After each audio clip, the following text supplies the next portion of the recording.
we signed with him, me, like a new president, in 2019, I signed with him the deal.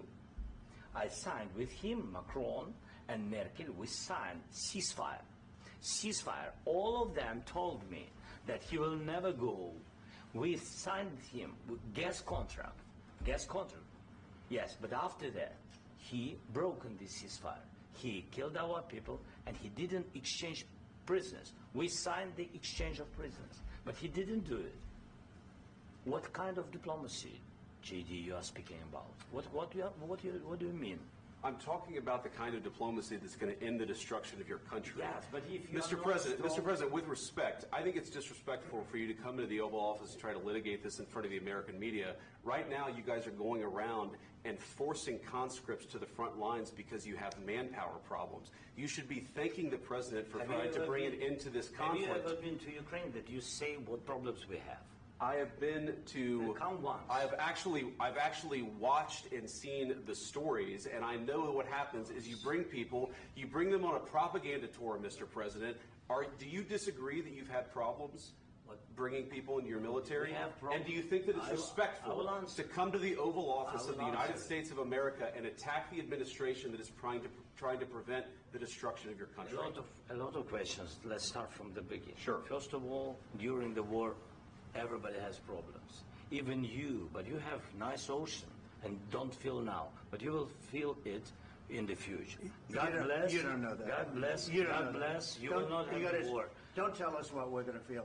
We're trying to solve a problem. Don't tell us what we're going to feel. I'm not telling you. Because you're in no position to dictate that. That's Remember exactly this. what You're in no position to dictate what we're going to feel.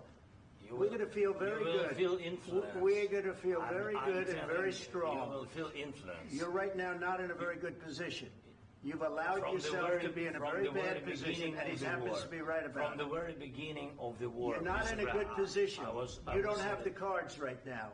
With us, you start having not playing cards. Right now, you don't. You're playing cards. Mr. President. You're playing cards. Serious. You're gambling with the lives of war. millions of people. You're gambling with World War III. You're gambling with World War III. And what you're doing is very disrespectful to the country, this country. That's back to you.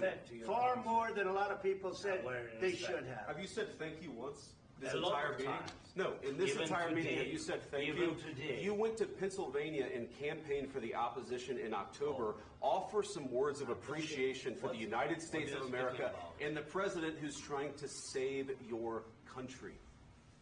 Please, you think that if you will speak very loudly about the war, you He's can... not speaking loudly. He's not speaking loudly. Your country is in big trouble.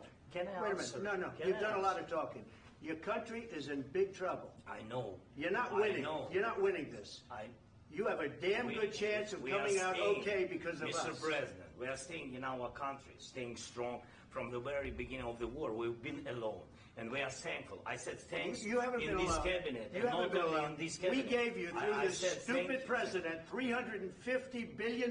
You voted We gave for you your military president. equipment, You and you voted men for are your brave, president. but they had to use our military. What about West If you didn't have You our invited military me- equipment, you invited if me you to didn't speak- have our military equipment, this war would have been over in 2 weeks. In 3 okay? days, I heard it from Putin. In 3 days. This is something Maybe new. less. In 2 weeks. Of course, yes. It's going to be a very hard thing to do business like this. I Again, tell you. just say thank you. I said a lot of times American people. Accept that there are disagreements, and let's go litigate those disagreements.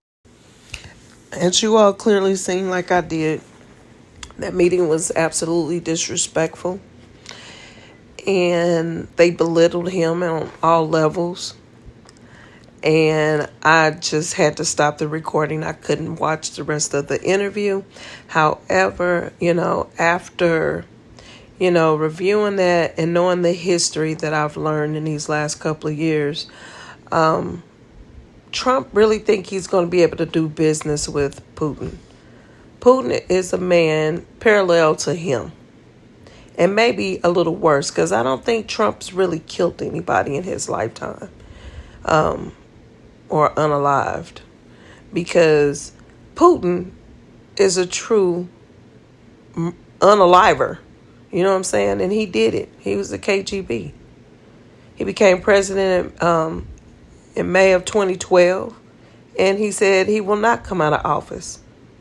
He's been in office ever since, and that's what Trump trying to do. The same thing, like how what he's going to do is make us starve, like they did over there in Russia, and then he going to come in and be the hero. That's exactly what Trump is trying to do to us. But what he fails to realize is that we have quite a few of our allies are not messing with us right now. And Putin is taking advantage of that. If Putin is going to sell crude oil to China at a discounted price, and now China's energy, and now that China's energy cost has decreased, what makes him actually think that Putin is not going to keep his word like he did with Ukraine? Come on now, make it make sense. You have to understand, we have so many countries right now that are against us. Russia, China, Siberia, Pakistan, Bosnia, Middle East, Vietnam, Korea, Philippines. You got to understand that these people are literally getting tired of America bullying them. And we have to be careful because we are barking up a tree to have a World War III. That's all I'm saying. Y'all pay attention. You have to.